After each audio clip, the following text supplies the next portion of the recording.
സഹകരണ ബാങ്കുകളിൽ നിക്ഷേപിക്കുന്ന പണം സുരക്ഷിതമാണോ? എല്ലാ സഹകരണ ബാങ്കുകൾക്കും RBIയുടെ നിയന്ത്രണമുണ്ടോ? ബാങ്ക് തകർന്നാൽ എന്റെ പണം മുഴുവൻ തിരികെ കിട്ടുമോ? തുടങ്ങിയ സംശയങ്ങൾ പലർക്കും ഉണ്ടാകും. ശ്രദ്ധിക്കേണ്ട കാര്യങ്ങൾ നോക്കാം. തുടക്കത്തിൽ എല്ലാ സഹകരണ ബാങ്കുകളും RBIയുടെ കീഴിലാണോ എന്നതിനുള്ള ഉത്തരം പറയാം. ആദ്യം മനസ്സിലാക്കേണ്ടത് ഇതാണ്: കോപ്പറേറ്റീവ് ബാങ്ക് എന്നത് പേരിലുള്ള എല്ലാ സ്ഥാപനങ്ങളും ഒരേ രീതിയിൽ നിയന്ത്രിക്കപ്പെടുന്നവയല്ല.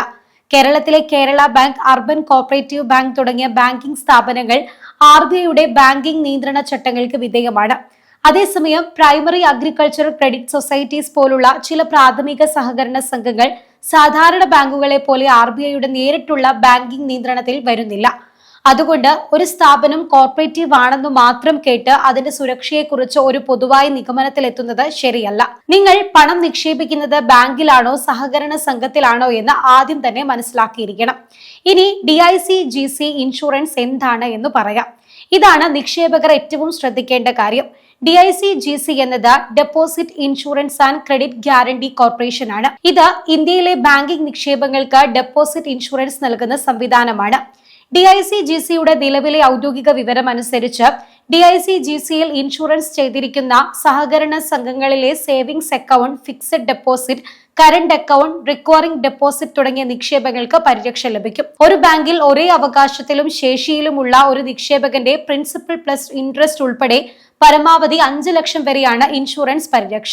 DICGCയുടെ ഔദ്യോഗിക FAQ പ്രകാരം state, central, primary corporative bank, urban corporative bank എന്നിവയിൽ DICGCയുടെ നിബന്ധനകൾ പാലിക്കുന്ന എൻഷ്വേർഡ് ബാങ്കിന് ഡെപ്പോസിറ്റ് ഇൻഷുറൻസ് ലഭിക്കുന്നുണ്ട്.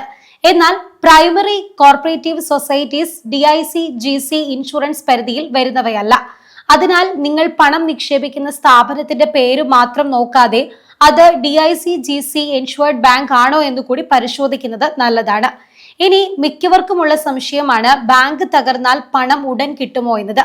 ഇവിടെയും ഒരു തെറ്റിദ്ധാരണ ഒഴിവാക്കണം. DICGC ഇൻഷുറൻസ് എന്നത് ബാങ്കിൽ എത്ര പണമുണ്ടെങ്കിലും മുഴുവൻ തിരികെ കിട്ടുമെന്നല്ല.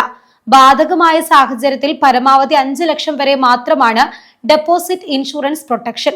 ബാങ്ക് ലിക്വിഡേഷനിലേക്ക് പോവുകയോ റീകൺസ്ട്രക്ഷൻ നടക്കുകയോ RBIയുടെ ചില നിയന്ത്രണങ്ങൾ മൂലം ഡെപ്പോസിറ്റേഴ്സിന് പണം പിൻവലിക്കാൻ കഴിയാത്ത സാഹചര്യം ഉണ്ടാവുകയോ ചെയ്താൽ DICGCയുടെ ക്ലെയിം സെറ്റിൽമെന്റ് സംവിധാനം ബാധകമാകാം.